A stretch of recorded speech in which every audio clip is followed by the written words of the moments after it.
Doğru deyirlər ki, sənətkar ömrü heç vaxt qısa olmur. Çünki bu ömrü uzadan onun xalqı üçün yaradıb, qoyub getdiyi gözəl-gözəl əsərləri, onun fəaliyyətləri olur.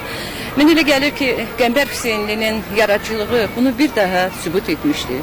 Çünki onun bizim üçün yaradıb qoyub getdiyi mahnılar dünən də, bugün də, sabah da həvəslə oxunurlar.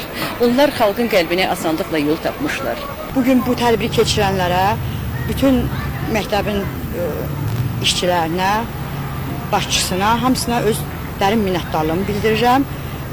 Öz ailəmin adından, şəxsən anam Raziyə Hüseynlinin adından, o bugün burada iştirak edə bilmədi.